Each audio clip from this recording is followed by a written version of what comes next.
Hello, and welcome to the Communication Solution Podcast with Casey Jackson and John Gilbert. I'm your host, Danielle Cantin.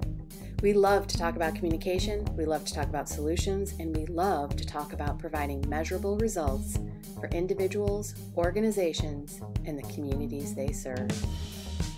Welcome to the Communication Solution that will change your world. Hi, everyone. I'm Danielle Cantin, and I am your facilitator of the Communication Solution Podcast with Casey Jackson and John Gilbert. Hello. Hey, guys. Hey. How are you? Doing good. I think that an awesome topic for us to cover today is it's back to school season. And I know that both of you teach motivational interviewing and have taught many teachers and school systems.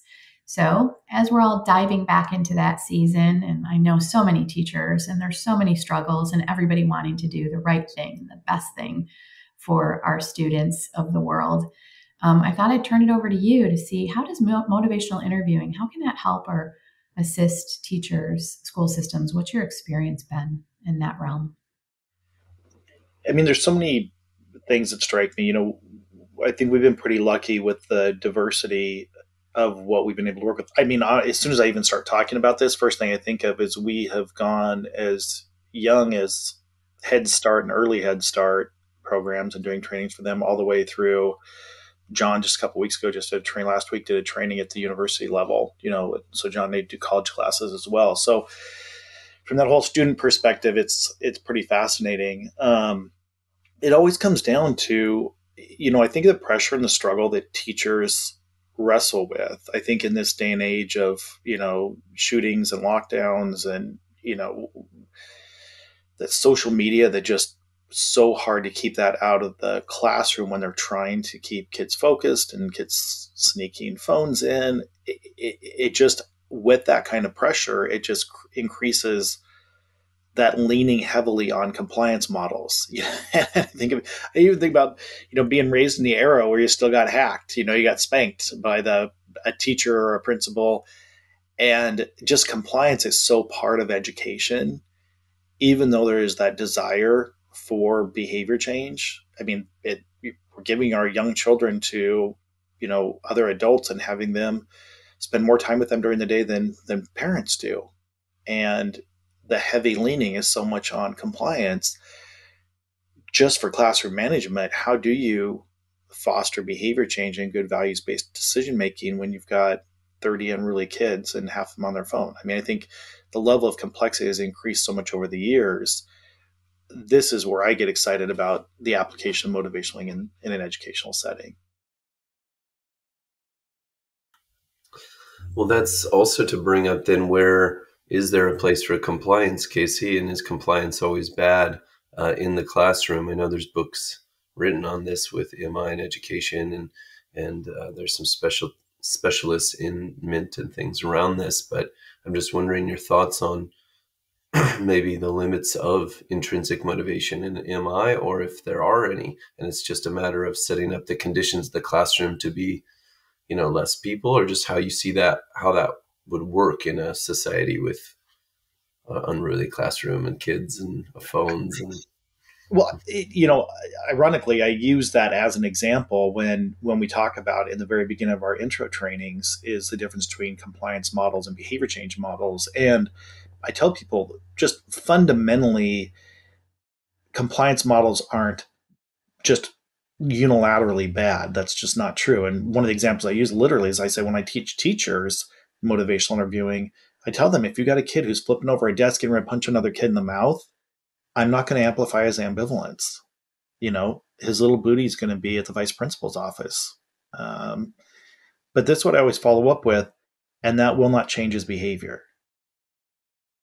So compliance for classroom management will make sense, but it's not going to change behavior. And so where is that corridor that you're carving out in terms of classroom management or compliance when you're literally trying to wrangle, and shepherd students? And where can you develop a skill set or a mastery of creating these microdose interventions that really do perpetuate longer, more sustained, healthy behavior change where it is the ideal educational system then. I mean, if you have an educational system that can manage with compliance when needed, but fundamentally fosters growth and development, and executive functioning and decision making in real time versus a classroom assignment, I mean, that I think that would just be a phenomenal educational setting. This gives me so much hope that more and more school systems are reaching out to you to to get help. So that shows it's moving in the right direction. They're trying and looking for these solutions. What do you hear the most from these educational organizations? That what's that pain point that is getting them to actually look for something different, look for motivational interviewing, and look for you? I think partially what it is just being unaware that this exists. It is just another brand name of things that are being sold to school districts, and there are so many programs because they're not that there's any unlimited dollars by any stretch, for teacher development, but there's just so many things to choose from. So what makes motivation stand out from that perspective? I think the biggest complicating factor that I've experienced is, I mean, on one hand, there is just the financial resource. But what I think a bigger barrier than financial resources is time resource. Teachers do not have time to learn a fidelity based model. And I think that's extremely complicated. So those are the things that I wonder about in terms of, does this have an impact if they can only get a 1 hour, MI training during it's called LID, their learning development, once a week, where they get 1 hour. Like, the dosage is really fascinating to see, will that work, will that not work? Yeah, in speaking with so many organizations, it seems like it takes a real commitment. And so I know once they do experience just a brief introduction with you, that they get it. I mean, the light bulb goes off and they're like, oh, it's what I love is the conversations around how do we commit in baby steps, because of that time management piece. But still, That's it's it. like committing to it, sticking with it over time. It's just like if you're in it for the short race, it's not as effective. And I think in my experience, what I see so often is that when they feel that they can see the progress or something happen, and this is the beauty, I mean, this is why I love teaching motivational interviewing, is because the proof is in the pudding. They, even in a 1 hour, 2 hour training, if they try just one thing, the conversations go differently. And it becomes kind of this self fulfilling, self nurturing process that once they learn a little, when they learn evidence based motivation and they can see the functionality and they get immediate feedback, even if they're not good at it and just make an attempt, then it becomes, well, I want a little bit more, I want a little bit more, I want a little bit more. And that's what we experience all the time. Usually, when people ask for even a 1 hour training or a 2 hour training on motivational interviewing, by the end of it, they're like, oh my gosh, this could change our entire structure. This could change all of our outcomes. I mean, this just happened for you and I, Danielle, with Life Center Northwest, but it's the same thing. It's like they want to move to full fidelity because it's like we can see our outcomes changing and we barely have our foot in the water and it's already making a difference in, what our outcomes and our deliverables are. I don't want to take us off course, but I can't help but think of the conversations I have with teachers in school systems, the conversations with, like Life Center and these organizations, and the feeling I get, and I get so excited on these podcasts and just in general with what you're doing and what you offer, is the word that pops up is hope. It's just like it just cracks me up because we had another podcast where we were kind of debating what hope means within motivational interviewing. But gosh, Well, for me, is that ever the I hook? I agree that, and I think it is, whether it's all the things we can talk about when we talk about hope. Fundamentally, it is a thing, and when people are feeling desperate or at their wits' end, you want to be able to know there's a light at the end of the tunnel that's not the train. That it's like, is there really a way out of this in a way that we can show up and ensure that our behavior is in line with our values. And I think that is so powerful. So for so many educators is we just want to make a difference. We just, I think when you don't know what else to do, you just want to get through the day. And, if there's no damage done by the end of the day and half of them turn in their homework, we'll call that a win. And I think that that bar continues to just be shook in terms of how high is the bar, partly from where our culture is around education, partly with how much power has been taken out of the classroom, and teachers don't generate their own curriculum half the time anymore, more than half the time, but they're expected to go in there and then they don't have the structure to be able to manage a classroom in the way that they've traditionally been managed. I think that they just feel like, what do I do? And to see kids that are more desperate or more depressed, struggling, just massive need for resources, they don't get access to resources. It's hard for them to parent or set boundaries, because then parents get so angry about that when teachers try to provide that kind of structure. And so I think teachers just get frustrated and want to throw their hands up in the air. We can't take the phone out of their hand because parents are going to scream. They won't pay attention, or parents are going to scream. They're flunking the class, so their parents are screaming. Like, it's just so difficult. And then parents are on the school board and won't let us teach curriculum that we know will help these kids advance. Like, I think that just profound disempowerment. And my obsession with motivationing fundamentally is, what we still have control over is what comes out of our mouth, and how is it impacting people around us. That's where I think there's just profound power when, in a system like the education system in the US, I think educators are just feeling so disempowered on a day-to-day basis, and desperate for resource. I mean, even concretely desperate for resources like pencils and paper, that they're desperate for those resources. So you compound that with communication skills that actually make a difference in this kiddo's life. I remember it was a little unsettling. I have a lot of friends that are in the education field, principals and activities directors and just educators. And I remember that during COVID, during the pandemic, they were just talking about obviously the general frustration of not being able to see the kiddos, but their biggest concern, and this was bothersome to me, is one of their biggest concerns was, yes, it's hard to teach online. Yes. But my biggest concern is for all the kids whose screens are black or who are not showing up because of, with poverty and abuse and all these other things that we know exist in our communities.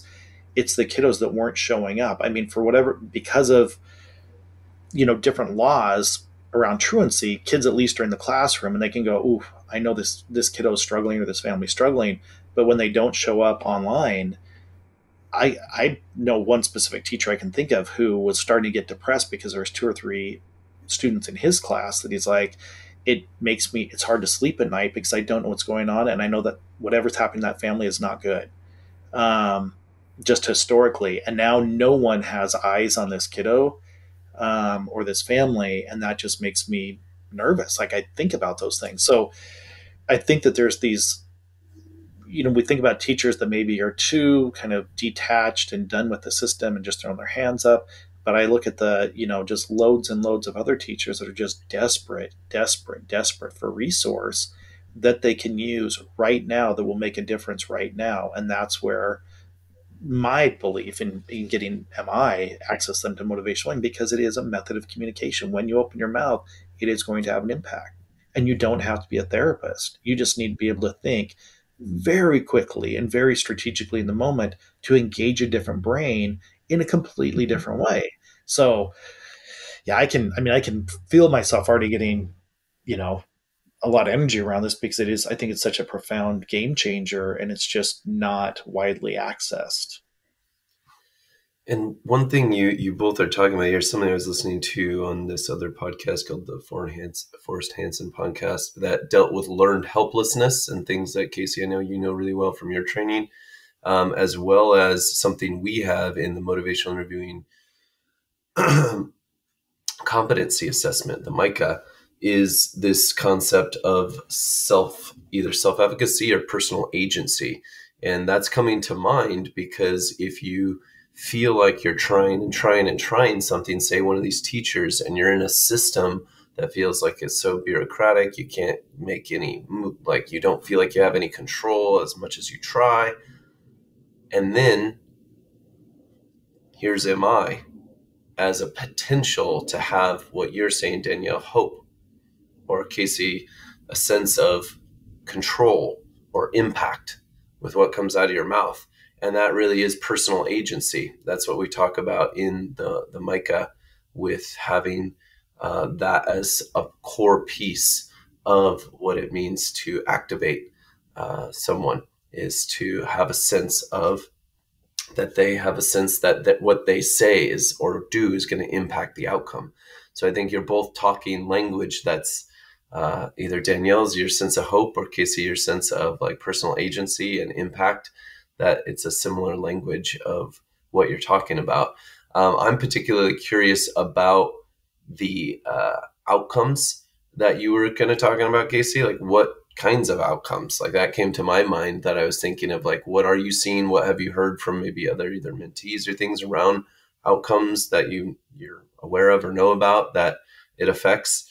Also, it also brought up, well, we could relate this to MI in groups, because you're talking about doing this with a group of people. So that might be something to dive into. We did another podcast on that, as well as how you have MI in something as large as the bureaucracy of a whole school system. So it opens up a lot of cans, but I think the outcomes would be one of the most interesting ones. And then we can see kind of where you want to take it from there.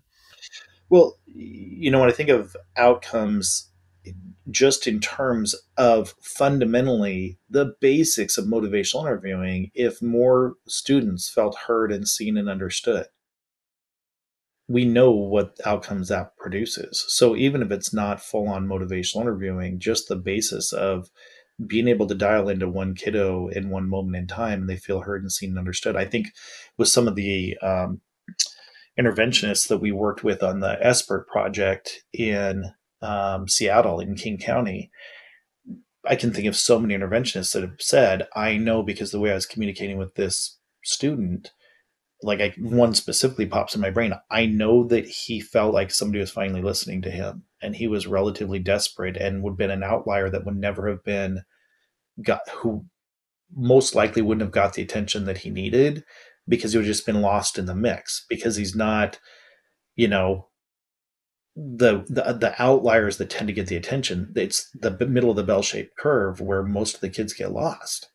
And there are some desperate individuals in the middle of the bell-shaped curve, because as resources get tighter, as schools navigate discipline differently, the ones who are getting the attention are really the, both ends of the spectrum. And, the best of the best and the worst of the worst are the ones who get all the attention in schools.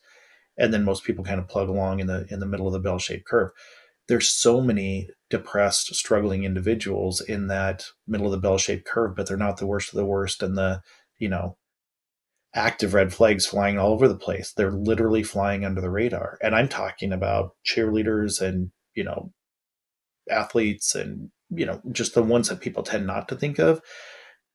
The full spectrum within all those cliques, there are desperate individuals who are just struggling. And we know that social media just makes it worse. It just that the bullying and the not good enough, and I'm too fat, or I'm too skinny, or I'm just this, or I'm not, that's just part of all the chatter of being an adolescent, which is why so many people say they don't want to be. They would never go back to school at this point in time. So the outcomes that I see is that when people are using motivation in the school system, more youth, more children are feeling heard and seen and understood, and they don't have to be with a therapist to feel seen and heard and understood. It's that somebody's listening to them more deeply. So I see those outcomes, and then they're more open to talking about what's going on, which makes them a little bit more receptive to getting access to services. So those are some of the things that I've seen in the Headstart project that have been, where I see those direct outcomes, or have experienced and been, anecdotally. Well, yeah, that's also pointing to, it seems like there's maybe ones that, I don't have off the top of my head, but that are a little bit more, you could say hard outcomes of like, because there's the heartfelt individuals and social work, counseling, therapy background that's going to totally resonate with that sense of, well, then you're reaching people, right? but there's that really almost like negative view of, well, that's just feel good, right?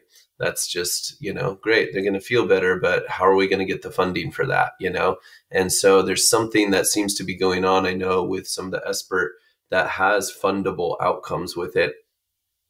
And as well as some things that are happening that seem to be helping with kids getting access to other programs and things. So I think that's important to keep in mind, that that's maybe not our expertise, is specific outcomes in the school systems, but you're kind of getting at, Casey, that they'll have more likelihood of engaging in services that will help them if they have behavioral issues or maybe tendencies towards substance use, like in Headstart or some of those things. But yeah, Danielle, I think you had some questions around maybe some tips around this as well.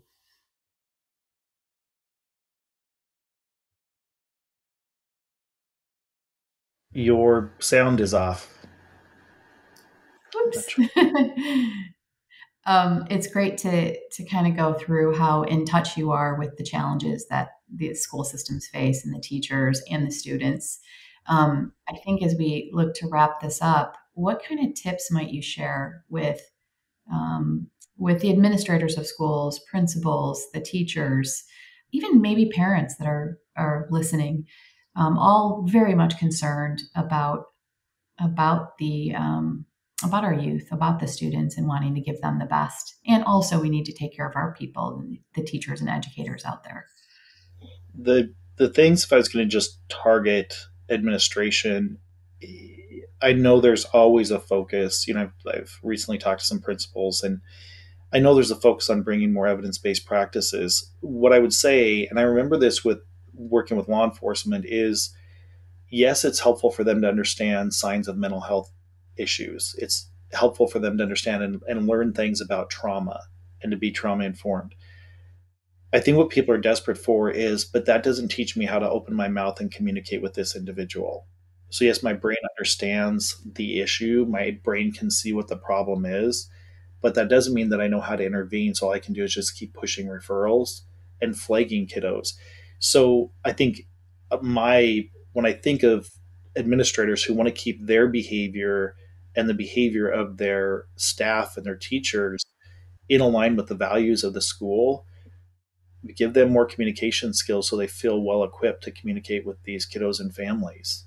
Um, and when I think from a teacher perspective, that's what I think of as well, is just seek out something that will give you the communication skills. And of course, my profound bias is the efficacy of motivational interviewing.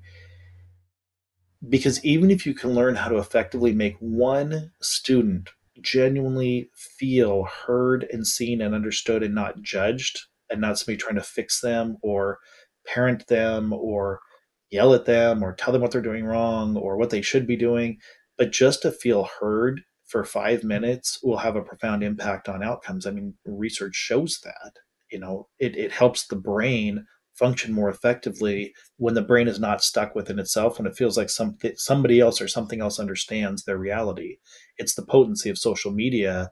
So if educators could have that sense that in those moments that I don't need to educate, I just need to listen to this one student for a few minutes without trying to fix them or judge them, the amount of health and healing that can happen from that, the amount of connection that can happen from that is profound. So those would be some of my tips off the top of my head.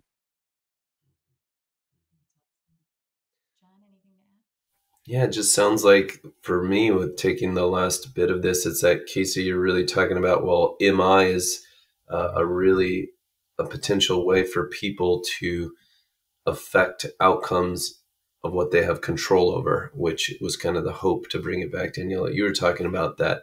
How much do you know versus how much can you embody what to do? Casey, you were talking about, and that embodiment of, well, what could I do? MI is an evidence-based approach of something you can do. And that is a way that you might be able to affect the outcomes as you're getting at. And it gives teachers or people involved in the system more personal agency to really affect the world in the ways that they want to see, or the kids in the ways that they want to see, given that right now maybe it's hard to change the whole system. So I think that's a really important point that you both brought up.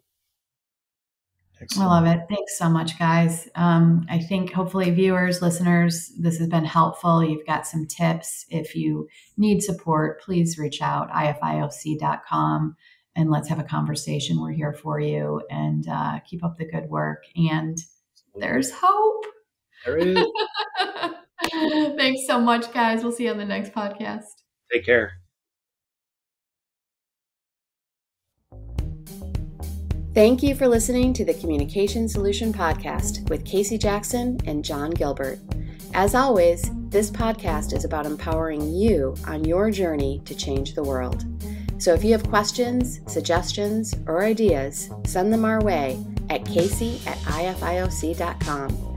That's CASEY@ifioc.com. For more information or to schedule a training, visit ifioc.com. Until our next Communication Solution Podcast, keep changing the world.